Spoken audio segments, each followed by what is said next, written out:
Hello and welcome to Commodity Champions. I'm Manisha Gupta. Well, India's gold sector gets a new self-regulatory body. The organization, which has been set up with the help of World Gold Council, is aimed at boosting consumer confidence.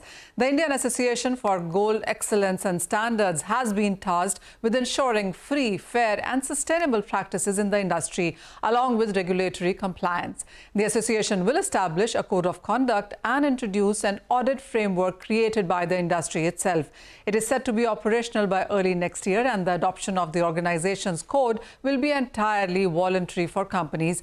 To understand more about what the body aims to do, I'm joined by Sachin Jain. He's CEO of India for World Gold Council. Sachin, hi, thank you so much for joining us. And there's so much to talk about in sense of gold. But first of all, about this new body that has been formed, and as the press release suggests, that it will be operational early next year. Why do you think it was needed? Manisha, thanks so much for getting me on. And it's such an important step that we as a world, as the gold industry is taking. And I'm really proud to share that this is the first time there will be a self-regulatory organization in the gold business anywhere in the world. And the first step is going to be in India. That gives me a lot of pride. And the fact is that, self-regulation as a concept is a area envisaged and promoted and suggested by the government of India. And it exists already in various industries. The fact that we're now trying to implement the same in the gold business is not something that we started thinking about it just now. It's been an endeavor and a conversation for very many years. We've, amongst all the researches we've done with the end consumer, the consumer on the street who's willing to consume gold, there is, in all the researches come out, there is a trust deficit. And in order to, sort of minimize the trust deficit, in order to almost organize the industry better, to have one voice of the industry, a self-regulatory organization is a great step. And if I were to explain to you what that really means, is that it's between an association that exists between the industry and the government regulator. And this self-regulation, which, as you mentioned, is voluntary, is around a code of conduct, is based on an audit framework. And what it'll do to the end customer is that you can put your hand on the heart, and when you see that logo of IAGES that you just now talked about, which is India Association for Gold Excellence Standards, you could be rest assured that the business integrity and the business process in this enterprise is well taken care of. So the intent to provide, as you said, more transparency, but really more confidence into the gold business. Sachin, also, various Indian associations are part of it, and many of these associations, whether it's the IBJ or GJPC and the other ones, have their own members, and they also do some verified checking in all their members as well. There are various schemes run by all of them. Would you say that with the formation of IAGES, you will perhaps supersede all of those? Well, intent, Manisha, is not to supersede anybody. Everybody comes in as a specialty of what they do. The intent of IAGES is to be across the value chain. So the membership is open to people right from bullion trade, refinery, trading, manufacturing, retailing, digital play. So it's through the value chain of the gold business. And Sachin, is there a cost of joining this? Is there a cost to all of this? Well, the cost will be to get the audits done. And yes, there will be a cost around it. But the intent is not the cost and hence the governing body. The intent is really to create a future where, and we believe that industry at large does a great amount of work based on integrity, based on the rules and regulations. The core objective of IAGES will be to, one, recognize people who are doing a great job and, garner their interest. Secondly, give a roadmap to people who want to accelerate and do things better. So, for example, this is not an organization for only big players in the industry. So hence it's Big Boys Club. Everybody in the gold business can be members of it. Sachin, I've been in the industry very, very long time. So have you been? And we do realize that various self-regulatory programs like these have been brought earlier as well into the system. Haven't really worked. What makes you think that this will for sure work? Is it because all the associations have come together for the first time ever? Well, that's certainly one, Manisha. I think also the need of the hour is that by end of this this year, 70% plus of our country will be millennials or younger.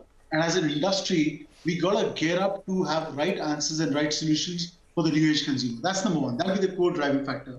The interest of World Gold Council here is to provide the seed, provide the infrastructure, provide enough support, not just for year 2024, but also for the years to come forward. where we will be ensuring that the right investments are made, that the name of IAGES, the logo of IAGES is gaining a lot of popularity and is well understood by the end consumers. So while it's about creating something, and you rightly said that there have been a lot of initiatives like this, the difference really here is that the governing body or the governing board of this association on one side will have the associate representation, but also will have independent board of directors, which will guide this process forward.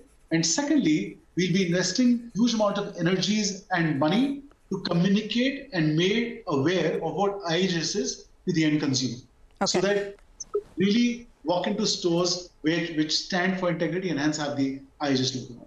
All right. So I actually want to come back to the consumer-centric part of this. And in the last 5 or 6 years, we've seen hallmarking come in a very big way. We've seen more organized players, more organized chains opening up as well. There is more transparency. People are aware more about certification when it comes to diamonds and various other things as well. We've seen IPOs come in. So yes, in that sense, the industry really seems to be growing with leaps and bounds. When it comes to directly to the consumer, what is it that the consumer now can look forward to with IAGES, knowing that that your participant or your member is clearly clean in that sense?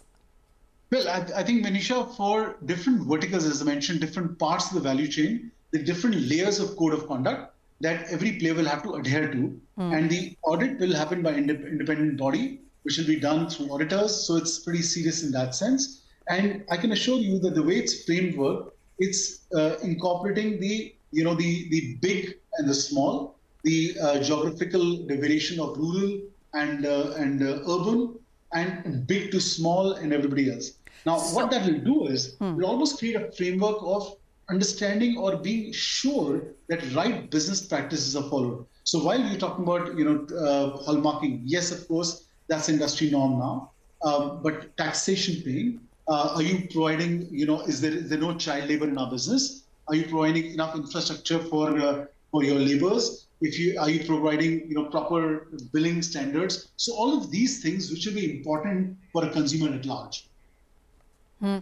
Sachin, well, that's about the new organization. Of course, we'll keep an eye on that as you have more framework and more guidelines to share with us as well. I mean, as you said, this is going to add another layer as also the part being that more associations are coming together for this. So I'm assuming that there would be more harmony within. And when you're talking to the government, it would be one voice. I mean, that is something that was clearly needed within the industry here. But let's talk about the gold prices also. And that clearly has been one of the top stories too. The global market seeing a decline and, of course, the duty cut within India as well. Has all of that stabilized? The premium that we saw in the prices a few days ago, would you say the markets are now more settled? I think markets, Manisha, will be settled, I think, in a little more time, because also this is compiled with the global volatility that's happening and in the financial markets going up and down. So that's one part. I think the custom duty cut has been a very welcome move. It almost gives a great throughput to the Indian consumer to actually consume more gold. And a lot of comparatively with this, the cut of all the smuggling grey channel, I think the Indian industry will operate at a parity. And lastly, when we look at the overall numbers as to what does the gold business contribute, there'll be a fair number that includes every part of the gold business. So I think with that given, we foresee that these Q4 with the festive season coming in, and also right now in the next one or 2 months, we're seeing a lot of preparation happening by the industry and the jewelers as such. We think that Q4 will be a very important quarter, very buoyant quarter for the business. Oh, absolutely. Next week is IAGES and all eyes onto that one as far as the industry goes. But a final question, Sachin, and there still is this fear about GST. I mean, some pockets of people are still talking about that there could be a hike on that. Your sense on that? And the two, what's your sense on the import number now? And as you said, that the festival season could be looking at a higher demand. So if compared to last year, what kind of demand numbers are you looking at? Sure. So Manisha, to answer your first thing about GST, I think it's a lot of conversation that we are doing as an industry, within the industry, by our industry. I don't think there's any indication that's coming from the government of India yet. The last time when the GST numbers was getting set, there was a great amount of consultation that the government of India did with the industry at large, what it's going to be for the gold business, what's going to be for the diamond business. And I foresee that even if any change is going to come, it's going to go through a lot of conversation at the right level. So I think we're sort of shooting the gun a little too ahead, and we should focus on, as an industry, focus on the opportunity now, the corrective measures, and the very important, strong measure that the government has taken, and garner the benefit of that. That's part one. Your second point about what we envisage as the import number. If you reflect on quarter two and the results of quarter two, we've ended the quarter two at almost about 149.7 tons of consumption, which is with the combination of investment demand, which went up by 47%, which is huge, and also 17% drop in jewelry. Now, that was the end of quarter two, where with the price of gold, we saw a slightly dampened demand of the end consumer on jewelry.